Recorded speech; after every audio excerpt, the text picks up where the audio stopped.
अपनी कुर्सी की पेटी बांध लीजिए, मौसम बिगड़ने वाला है। ಇದು ವೆರಿ ವೆರಿ ಇಂಪಾರ್ಟೆಂಟ್. ಇದು ಬಹಳ ಹೈ ಟೆನ್ಷನ್ ಇದಕ್ಕೆ ಟೈಮ್ ಬಾಂಬ್. अल्पसंख्याकರು एक चीटर एमएलए जो बसनगौड़ा पाटिल यत्नाल जो बीजापुर सिटी का एमएलए है, यही बसनगौड़ा पाटिल यत्नाल भी मानता था. कितनी बार टीपू जयंती मनाया है. इतने जगह पे कौमवादी गलबे कराने का आरोप है और एफआर है. हर मुसलमान के घर जाता, हर ईद बारात पे जाता, अच्छे से बिरयानी खाता, 2-3 केजी की बिरयानी खाता. फिर इससे पहले तो देशद्रोही का आरोप लगने वाला था. फिर कौन हाथ पकड़ा कौन बचाया पता नहीं. तो बाद में वो विजेंद्र उनके खिलाफ बोलने का सिर्फ यही काम किया. सर पे टोपी डालता. जो एशिया में फर्स्ट है हमारी बीजापुर की जामिया मस्जिद, वहाँ पे नमाज़ पढ़ता. ನಿಮಗೆ ಉರ್ದು ಬೇಕು, ನಮಗೆ ಹಿಜಾಬ್ ಬೇಕು, ನಮಗೆ ಎಲ್ಲ ರೀತಿಯ ಇಸ್ಲಾಂ ಧರ್ಮದ ಇದು ಬೇಕಂದರೆ ನಿಮ್ಗೆ ಪಾಕಿಸ್ತಾನ ಅವಾಗೆ ಪೂಜ್ಯ ಮಹಾತ್ಮ ಗಾಂಧೀಜಿಯವರು ನಿಮ್ಗೆ ಕೊಟ್ಟಿದ್ದಾರೆ, ಅಲ್ಲಿ ಹೋಗ್ರಿ. First of all mister Yatnal is a loose canal. ಉಳಿದವರೆಲ್ಲ ಬುಕ್ಕಿಂಗ್ ಸಾಂಗ್ಗಳು ಅವರೆಲ್ಲ ಹೊರ್ಕೊಂಡು ಶ್ರೀ ಗುರು ಬಸವಲಿಂಗಾಯಣ ಮಹಾಂದು. ಜೋಕರ್ಗಳ ಬಗ್ಗೆ ಭಾಳಷ್ಟು ತಲೆ ಕೆಡಿಸ್ಕೋಬಾರ್ದು. ಅವು ಜೋಕರ್ ಮಾತುಗಳನ್ನು ಜೋಕ್ ಆಗಿ ತೆಗೆದುಕೊಳ್ಬೇಕು, ಕಾಮಿಡಿಗಳ ಮಾತನ್ನು ಕಾಮಿಡಿಯಾಗಿ ತೆಗೆದುಕೋಬೇಕು. ಬ್ರೋಕರ್ ಸ್ವಾಮಿ ರವ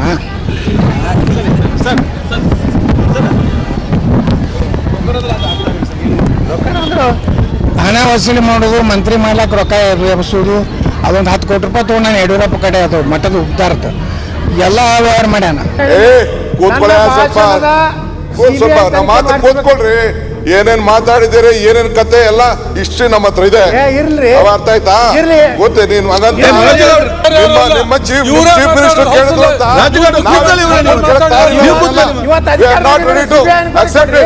ನಿನ್ನ ಮಾತ್ ಮೇಲೆ ನಾಲ್ಗೆ ಮೇಲೆ ಹಿಡ್ತಾ ಇರ್ಬೇಕು. ನನ್ನ ಭಾಷಣದ ಸುಮ್ಮನೆ ತಿಳ್ಕೊಂಡಿದ್ರ ಅವರೇನೋ ಸುಮ್ಮನೆ ಇದ್ರು.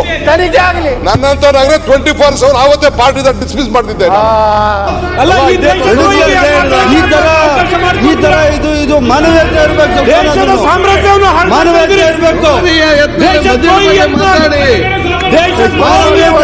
ಯತ್ನಾಳ್ ಮೇಲೆ ಭಾರಿ ಪ್ರೀತಿ. 10 ವರ್ಷದ ಹಿಂದೆ ಹೇಳಿದ್ದೆ ನಾನು ಅವರಿಗೆ, ಮುಂದಿನ ಮುಖ್ಯಮಂತ್ರಿ ಆಗೋ ಸರ್ಕ್ ನೀವು ಚಿಲ್ಲರೆ ಆಗಕ್ಕೆ ಹೋಗಬೇಡಿ ಅಂತ. ಎಂದು ಯತ್ನಾಳು ಹಿಂದುತ್ವ ಬಿಟ್ಟು ಬಸವ ತತ್ವಕ್ಕೆ ಬರ್ತಾರೋ ಅಂದು ಅವ್ರು ಈ ರಾಜ್ಯದ ಮುಖ್ಯಮಂತ್ರಿ ಆಗ್ತಾರೆ. ಇವತ್ತು ಡಿಕ್ಲೇರ್ ಮಾಡಿ ಹೋಗ್ತೀನಿ ನಾನು. ಆ 10 ರತ್ನಗಳನ್ನ ಮಡಿಕೊಳ್ಳಿ, ಈಚೆಗಾಲ ಮಿಕ್ಸ್ ಆಗ್ತದೆ. ಕೆಲವು ಶೋಭೆಗೆ ವಾಲೆ ಹಾಕೋತಾರೆ, ಕೆಲವು ಶೋಭೆಗೆ ಮುಗ್ಗುಟ್ಟು ಹಾಕೋತಾರೆ, ಕೆಲವರೆಲ್ಲ ಇಟ್ಕೊಂಡಿದ್ದಾರೆ ಭೂಷಣ.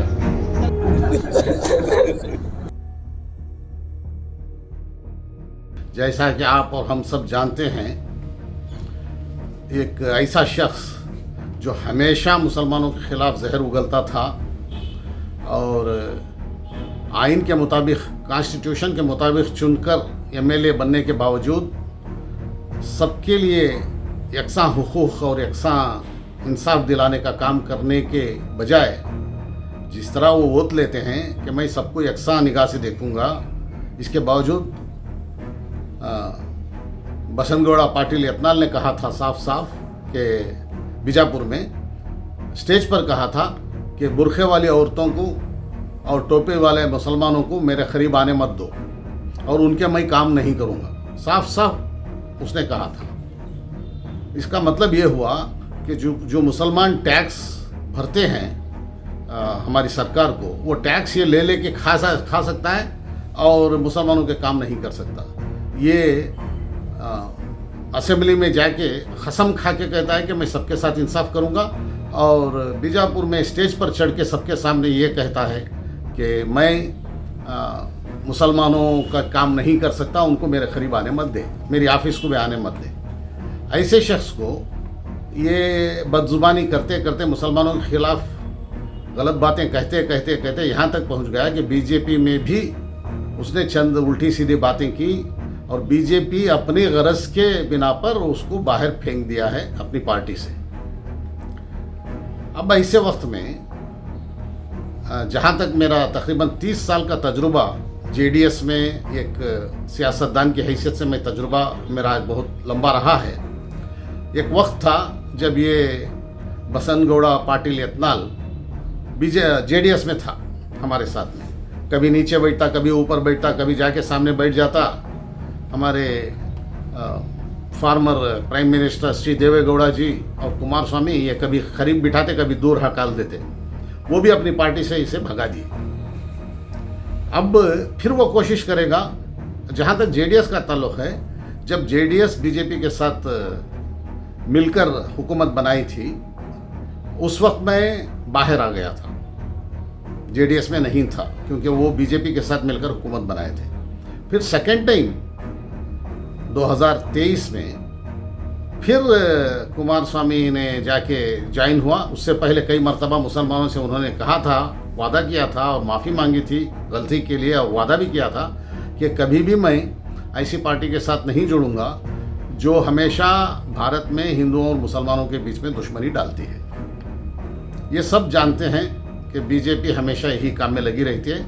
इसमें माफ़ी मांगने के बाद फिर एक बार हमारे श्री HD कुमार स्वामी उनके साथ ज्वाइन हो गए, जिसकी वजह से जिस दिन वो जाके दिल्ली में ज्वाइन हो रहे थे मोदी जी और अमित शाह जी, उसके दूसरे दिन जब वो एयरपोर्ट में उतरे, बेंगलुरु एयरपोर्ट में, उस वक्त मेरा इस्तीफ़ानामा उनके हाथ में थमा दिया, क्योंकि मुसलमान नहीं चाहते कि भारत में हिंदू मुसलमान हमेशा लड़ते रहें किसी भी बात के लिए, और हिंदू मुसलमान मोहब्बत और भाईचारगी से ज़िंदगी गुजारना चाहते हैं। हमारा देश में दुश्मनी से हमारा देश आगे नहीं बढ़ेगा, लिहाजा मैं बाहर आ रहा हूँ पार्टी से। ये कह के मैं बाहर आ गया। अब मैं फ़िलहाल